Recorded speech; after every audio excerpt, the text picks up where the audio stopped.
Boeing's CST-100 Starliner spacecraft is once again preparing to take flight. This will be the third launch of the capsule to date, but crucially, it will be the first time that it carries astronauts on board. Commander Butch Wilmore. This is a test flight, so when you do test, you expect to find things, and we expect to find things. And pilot Sonny Williams. This is where the rubber meets the road, where we are going to leave this planet, and that is pretty darn cool. Their mission is dubbed the Crew Flight Test. It's a journey to not only reunite these seasoned astronauts with the International Space Station, but also to prove the capability and readiness of the Starliner spacecraft to support long-duration astronaut missions as part of NASA's Commercial Crew program. This will not be Boeing's first foray into human spaceflight, of course. In the future, Americans will be thrust into space aboard the world's first reusable manned spacecraft, the Space Shuttle. In 1996, Boeing acquired the Defense and Space divisions of Rockwell International for $3.1 billion. They're the company that developed and built the 6 space shuttle orbiters. That acquisition also made Boeing a co-owner of United Space Alliance, the company that operated and processed the shuttle on behalf of NASA. They've also had a key hand in the International Space Station itself as well. They are our primary sustainer, and they're responsible for safety of all the equipment they built, plus integrated safety across our entire spacecraft. And so the processes that we're talking about that we use together for human spaceflight have been around. You know, we've had the vehicle now for 25 years, crewed for 23 years. And now with Starliner, they're preparing to ferry astronauts to and from the International Space Station once again. There's a lot to this story, so we're going to break it down into 2 parts. In this first video, we're going to talk about the history of Starliner, what it is, how it came to be, and how we got to this point here, preparing for the crew flight test. And then in the second video, we're going to talk exclusively about the crew flight test, what it is, the full profile of the mission, as well as the astronauts preparing to flight and the training that they had to go through. But first, let's start with perhaps the most basic question. What is Starliner? The Crew Space Transportation, or CST-100 Starliner spacecraft, is Boeing's design to ferry astronauts to and from the space station. It stands about 5 meters or 16.5 feet tall when combining the crew module with the service module. It has a diameter of about 4.6 meters or 15 feet. The crew module features 12 reaction control system thrusters that can generate 100 pounds of force each. The service module has 28 slightly less powerful RCS thrusters, along with 20 orbital maneuvering and attitude control, or OMAC thrusters, that produce 1,500 pounds of thrust apiece. There are also 4 launch abort engines, which can generate 40,000 pounds of thrust apiece. Spaceflight Now was able to take a look at a training mock-up of the capsule over at NASA's Johnson Space Center. We use this trainer for different aspects, primarily with the crew training, but we also conduct engineering evaluations as we're making design changes, maturing them, and getting into an integrated system to make sure it works in where it's supposed to. You can see we have 2 seats in place there. Those are seats for our commander, where Butch Wilmore will sit, and we'll have the second seat there for Sonny Williams, who is our CFT pilot. And then we have some cargo in seats 4 and 5 in that lower row, what we call, and that's normally where we would be packing cargo while we have crew in the vehicle. The seats in this particular configuration of Starliner are focused on the body sizes of Williams and Wilmore for this first crewed mission, but as we learned from Nicole Jordan, NASA's manager of the Commercial Crew Program's Spacecraft Office, they're designed to be quite adjustable. She's been working with these seats for about 8 years. This seat is built to be just ultimately adjustable, and so one of the easiest ones to see is the seat pan, which is what we call this part here.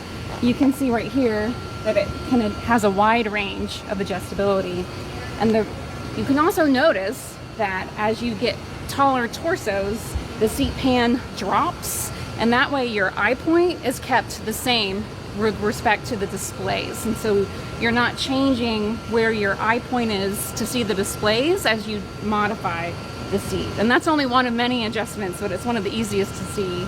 The crew module is designed for up to 10 flights, with the service module designed for a single use. Before the version of Starliner that will fly the CFT mission headed out to the launch pad, we caught up with Mark Sorensen inside Boeing's Commercial Crew and Cargo Processing Facility, where we talked about what the fueling process is like. We have 3 different kinds of propellants on the vehicle, and then we also have what are called pressurants. So think of the propellants as the stuff that actually goes boom, if you will, and the pressurists push it, right? They allow it to go where it needs to go. The crew module up top uses hydrazine alongside catalyst beds in the thrusters. Meanwhile, the service module uses a combination of nitrogen tetroxide and monomethylhydrazine. These are typical hypergolic that everybody uses for this kind of stuff. Very stable all by themselves, but you put them in the right mixture at the right time, they will explode. To fully understand why the Starliner came into being, let's dive into an abridged history of the Commercial Crew Program. 2, 1, 0, booster ignition, and liftoff of Shuttle Endeavour. As the Space Shuttle program was drawing to a close, NASA needed its own human-rated spacecraft in order to stop paying tens of millions of dollars per seat to Russia to fly American astronauts on board a Soyuz spacecraft. NASA was paying an average of $56.3 million per seat between 2006 and the launch of Kate Rubins in 2020. The cost per launch rose notably over the years as America stood without its own ride to space. In order to reach the space station, we will work with a growing array of private companies competing to make getting to space easier and more affordable. The Commercial Crew Program was born out of President Obama's fiscal year 2011 budget. Liftoff of Ares 1X. It would supplant the Constellation program, which only saw one launch in 2009. In May 2010, Phil McAllister, one of the architects of Commercial Crew, gave a presentation on behalf of the Commercial Crew Study Team in Galveston, Texas. In it, he outlined NASA's goals for a new commercial transportation system for its astronauts, one born out of competition. We used and leveraged a lot of the lessons learned, a lot of the experience of NASA over the years. Again, we've been talking about doing this for decades.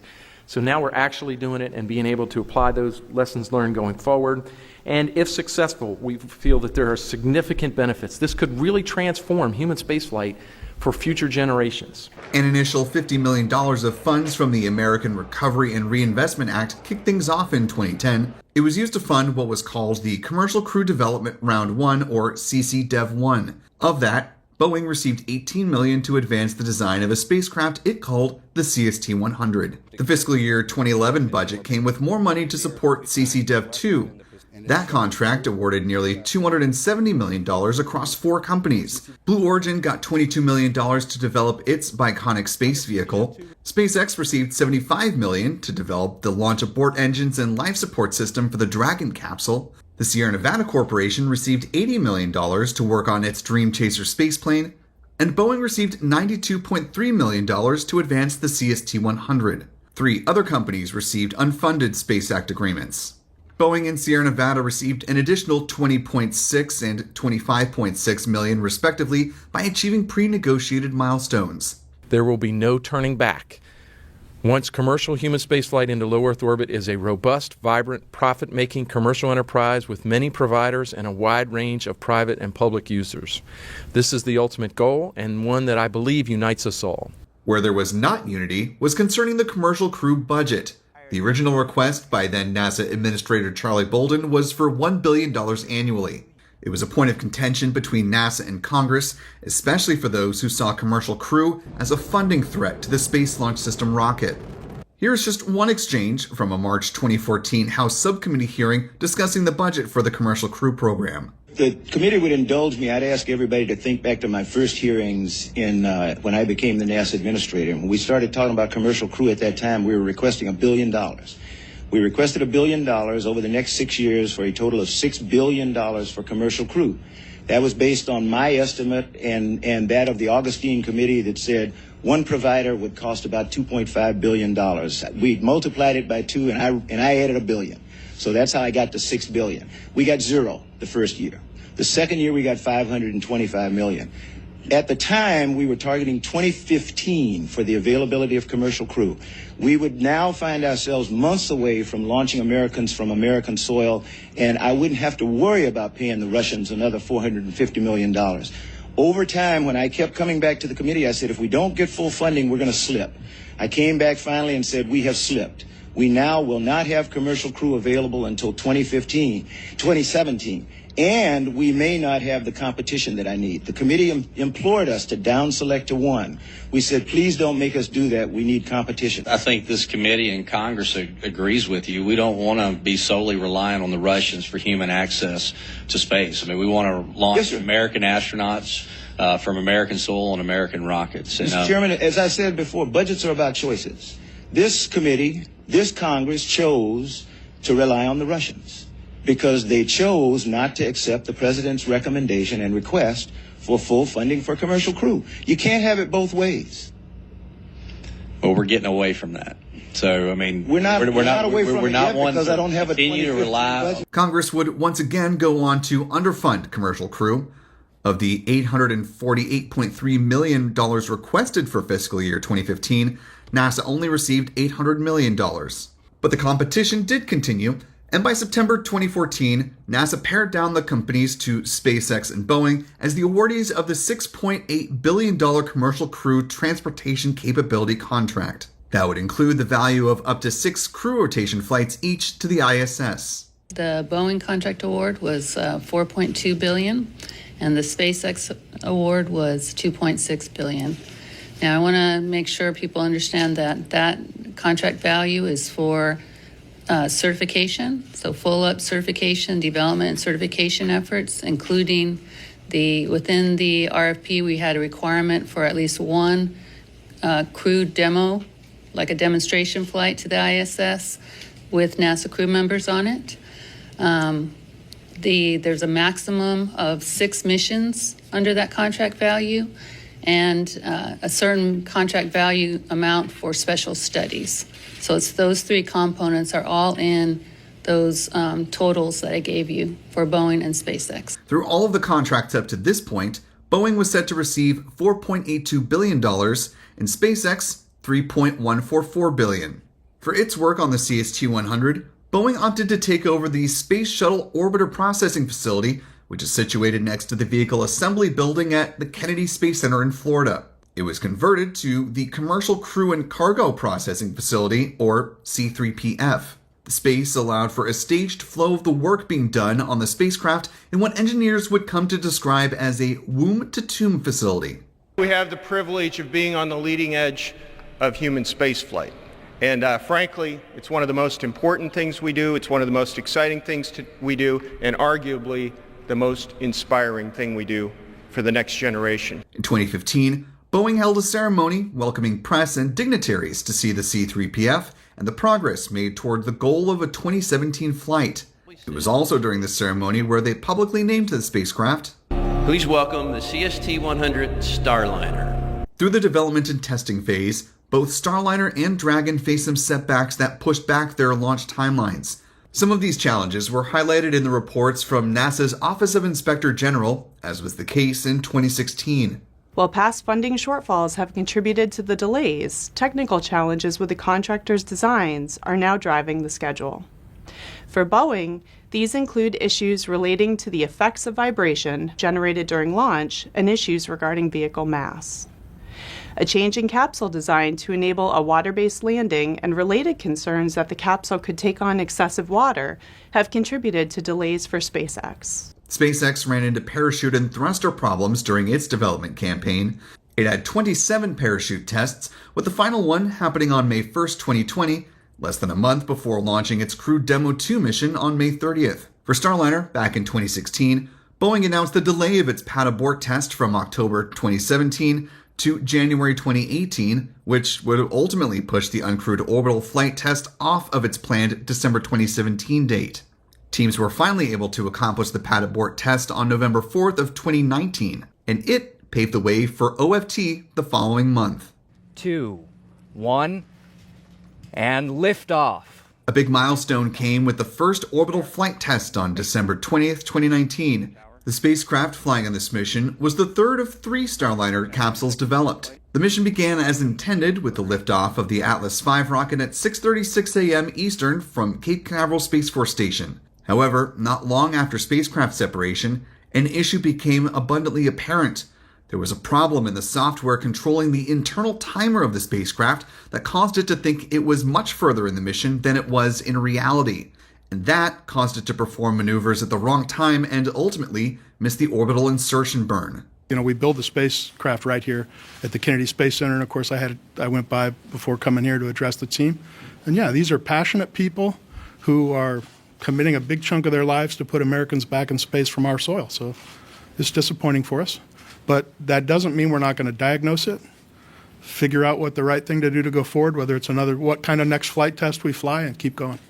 Instead of docking with the International Space Station as intended, the Starliner spacecraft ended up orbiting the Earth about 33 times before it made a safe landing in the White Sands Missile Range in New Mexico on December 22nd. Earlier this year, we spoke with Leroy Kane, the Deputy Starliner Program Manager, about the mission. He says, knowing what they know now, had the same issue come up, but with crew on board, they could have reacted even faster than they did back in 2019. So in some ways, it's fortuitous that it happened the way it did, because first we found the problem so we could fix it. And secondly, it led us to some other discoveries as we dug deeper post-mission into what we call RCCA, or the root cause corrective action. That led us down some other paths where we said, similarly, these other areas where we have critical timing, we want to look at those as well and make sure that we don't have any issues. Boeing and NASA spent the next 2.5 years working to fully understand what had happened. During its fourth quarter earnings statement in late January 2020, Boeing noted that it was setting aside $410 million to conduct a second uncrewed test flight of Starliner, if that's what NASA wanted. An independent review team was also convened to study the anomaly and the best path forward. My direction to the team was, we have to go look at some of the areas between here and landing where we have some similarly time-critical events in the software where there's handshakes between hardware, software, and firmware. And I need you guys to come back and convince me that we don't have any issues in those areas. It turned out we did.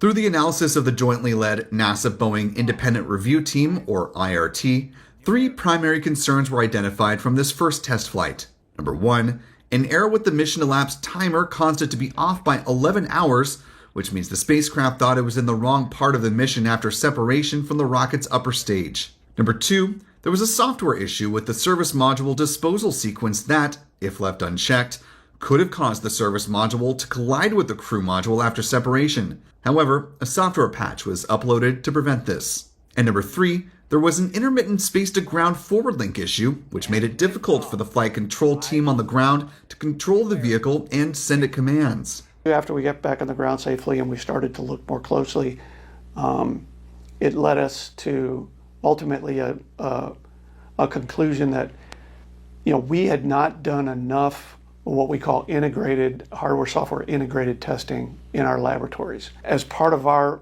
what we call V&V, verification and validation process, our requirements were to validate and verify a lot of our capabilities by analysis.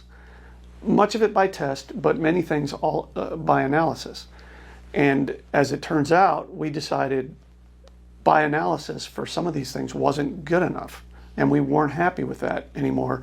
And even though we were meeting our requirements, having done that, we took the extra steps to go add a lot more integrated testing. As a part of the review, NASA also performed an organizational safety assessment of Boeing's work on the Commercial Crew Program.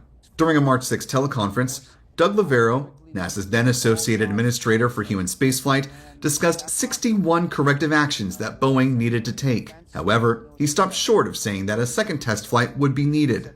Will we require a test flight? Quite frankly, right now, we don't know.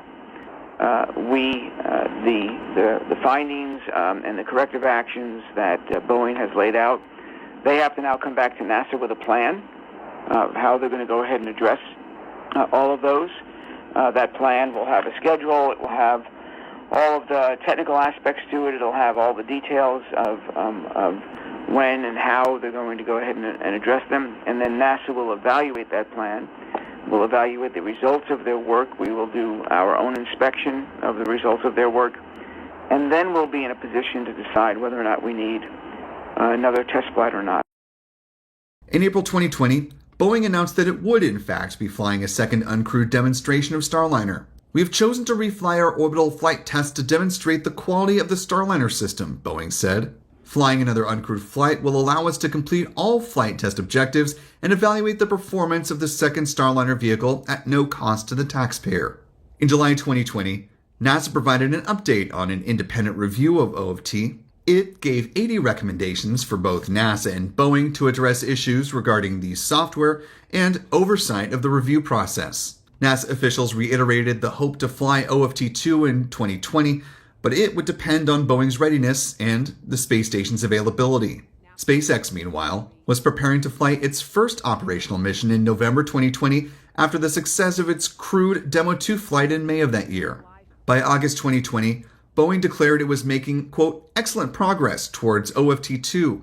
The company said the mission could come by December 2020 or January 2021. But by the time December actually rolled around, Boeing announced that OFT-2 was pushing to late March 2021. In a statement, Boeing said, the company is more than 90% complete in closing out all the recommended actions developed by a joint NASA and Boeing independent review team, even those that were not mandatory, ahead of Starliner's uncrewed flight test. They also noted that, while this work was in progress, the crew module used on OFT was being refurbished, while a new crew module was being built for the crew flight test, which was targeting summer 2021 at the time.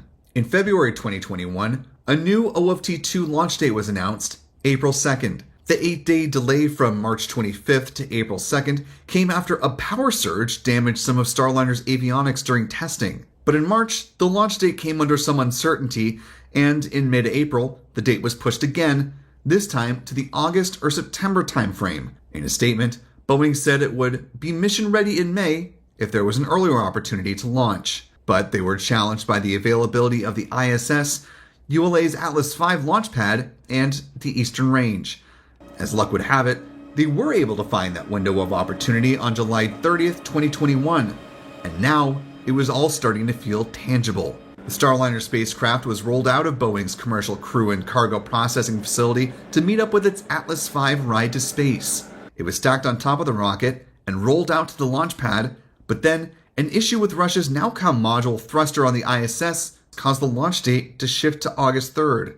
Prior to that, on July 29th, the then newly confirmed NASA Administrator Bill Nelson said the flight readiness review went, quote, smooth as glass. He expressed his confidence in the OFT-2 flight, while also saying why having two providers for the commercial crew program was always important.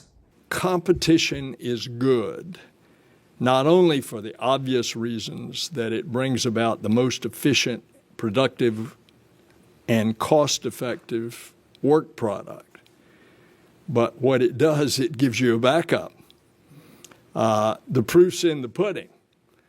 Years ago, when this competition for commercial crew started, what if we hadn't had two competitors? And what if it had only been Boeing? And so right there, that's enough demonstration for you of why we want competition. Trouble reared its head again for Boeing, though, when they encountered a valve issue in the Starliner service module's propulsion system. Teams tried to work through the issue while the rocket was out at the launch pad, and then again inside ULA's vertical integration facility, but both proved unsuccessful.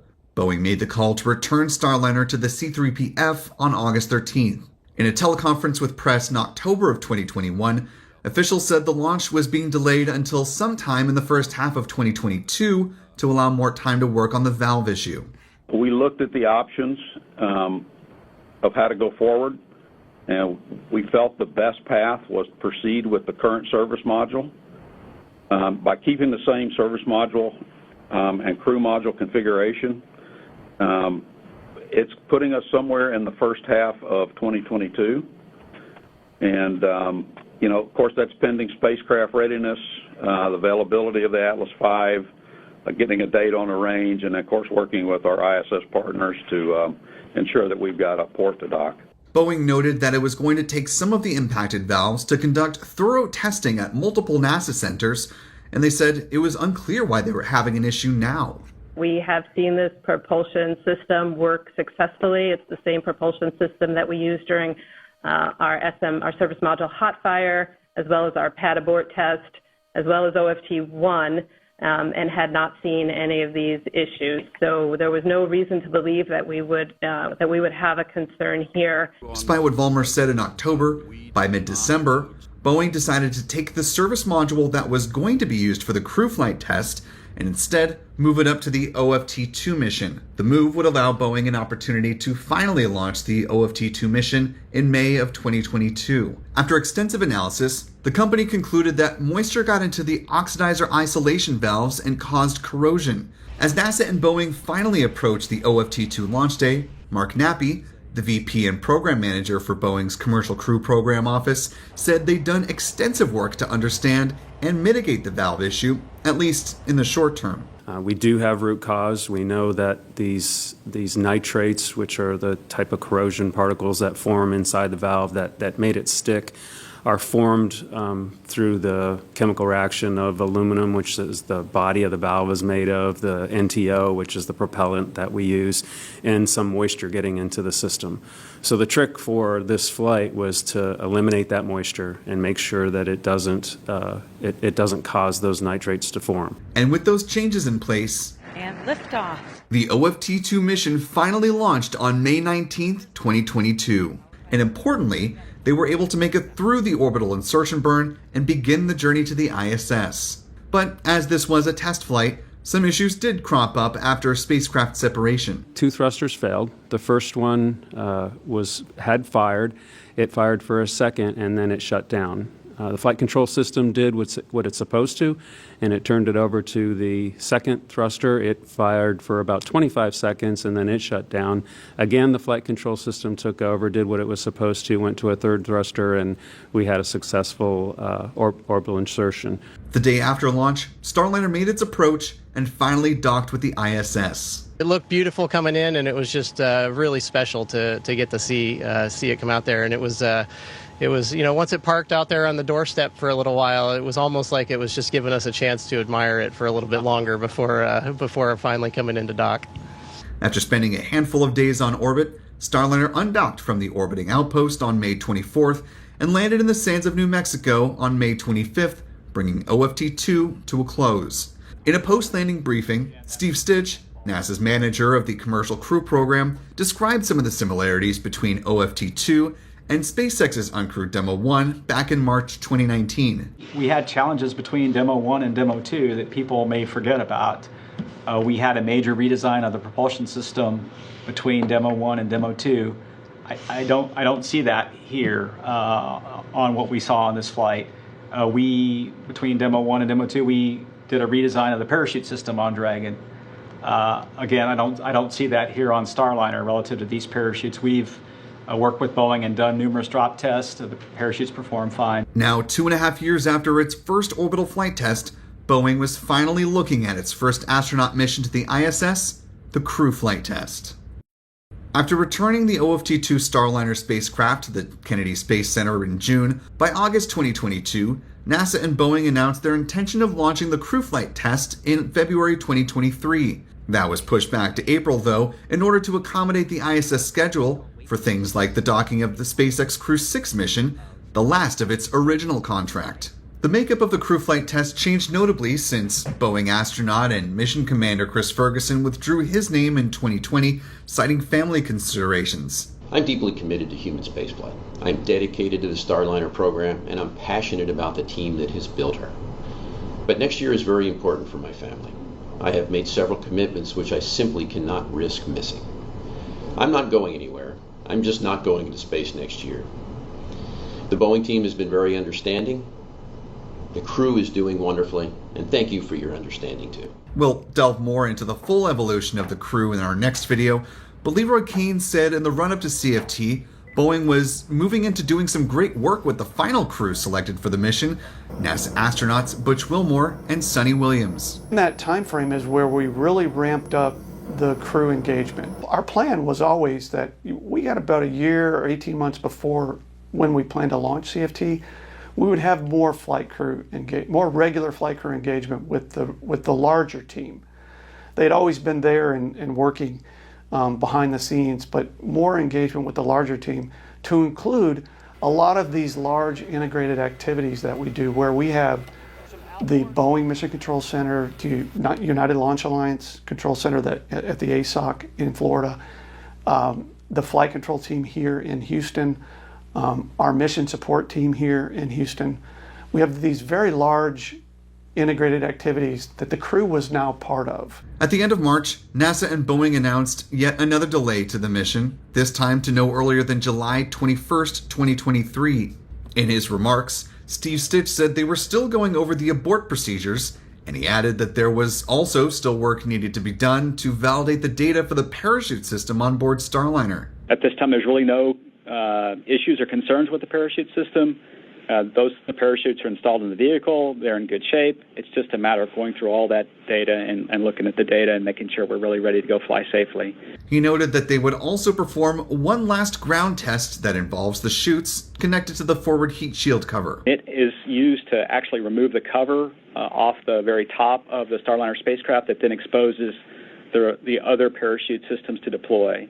And we're going to do a test at the highest possible regime that it could see in an abort part of the flight, and so we'll do that test on the ground, and just to make sure that system can deploy properly. Fast forward to June, and another issue popped up, this time from one of Boeing's suppliers. In a statement, Boeing said, "We were notified by the parachute supplier of an issue identified through testing that reduced our safety margin. Our engineering team provided additional analysis, and given that, we determined the safest course of action was to stand down for the July launch opportunity." The announcement came on the heels of NASA's Aerospace Safety Advisory Panel expressing its concerns with the timeline. In its official minutes, the panel wrote that it is imperative that NASA not succumb to the pressure, even unconsciously, to get CFT launched without adequately addressing all the remaining impediments to certification. In a June 1st teleconference, Boeing officials said 2 issues were found late in the verification process. The first had to do with the so-called soft links of the parachutes, and the other was an extensive amount of flammable tape found within the spacecraft. We found them because our process is rigorous. We found them late because those elements of the process, by definition, they come at the end of the process. So that's just the way it works. Nevertheless, the lateness doesn't ever make you feel good. All these delays over the years not only impacted the potential astronaut flight schedule for NASA, but also Boeing's bottom line. After the valve issue was discovered back in the summer of 2021, Boeing's Q3 financial statement noted a $185 million hit from the Starliner program, stacked on the original $410 million estimate to fly out the OFT-2 mission. That brought the overrun to $595 million. During the 2022 Q2 earnings call, Boeing noted a $93 million charge, quote, primarily driven by launch manifest updates and additional costs associated with OFT-2. The total cost now ballooned to $688 million. The trend continued, though, following the 2022 Q3 earnings call. A filing with the Security and Exchange Commission pointed to another $195 million loss, reflecting increases to estimated costs related to completing the crew flight tests. Losses now stood at $883 million. By the time the latest announcement of delays came, related to the flammable tape and the parachute concerns, Boeing's 2023 Q2 earnings statement reflected another $250 million hit. That brought the total to more than $1.1 billion in delay-related losses. During an update on August 7, 2023, NASA Steve Stitch sounded optimistic about the progress made to address the tape and parachute concerns. He noted that a number of independent review systems had also been put in place. An independent team within Boeing to look at all the areas that were previously closed out. NASA's chief engineer re-interviewed every subsystem manager, and NASA's chief engineer, his deputy, and the head of the NASA Engineering and Safety Center all worked with technical experts to review the major issues still remaining for flight. We did brief this plan to the Aerospace Safety Advisory Panel last week, and they were pleased with our plan of independent reviews, and they felt like this was exactly what we wanted to do on the NASA side, the Boeing side, and then as also pointed out by the Aerospace Safety Advisory Panel. During that teleconference, they announced March 2024 as the new CFT target date. By October 2023, NASA determined that actually April was a better month for the ISS schedule. Leroy Kane said, to tackle the parachute issue, the team decided to move up the parachutes originally intended for Starliner 1 to instead be used on the CFT mission. In early January, NASA and Boeing conducted a final drop test to validate the adjustment. Back in the fall, when we made that decision, we already put the steps in place to ensure that we would then have the next set of chutes, which will now be for Starliner 1, and they're not even on the critical path for Starliner 1 in 2025. Boeing also managed to remove about a mile's worth of the problematic tape from within the spacecraft, or otherwise negate it as an impacting factor. And now, in May 2024, Starliner is once again back on top of an Atlas V rocket. It is finally poised to launch the first crewed mission roughly a decade after its selection by NASA to work alongside the SpaceX Crew Dragon. And as for Kane, a man who worked with the shuttle missions going back to STS-26, the return to flight following the Challenger disaster, the weight of this crewed flight test is very much within him. The hardest thing to do is get that first inch off the ground. And I know how hard that is. Even now, when I watch missions that aren't ours, but that we're interested in because we're involved, even if just tangentially, when I watch spacewalks, I mean, it makes my palms sweat. That'll never go away for me. I know too much. And so that's part of what you just have to understand. That's required in this business. And if you don't feel that way, then you don't understand it well enough. Be sure to stay tuned for part 2 of this 2-part series, in which we'll introduce you to the crew in full of the CFT mission, the training that they had to go through, as well as talk about the full mission profile in its entirety, from liftoff to landing. And until then, for Spaceflight Now, I'm Will Robinson Smith. We'll see you on the next one.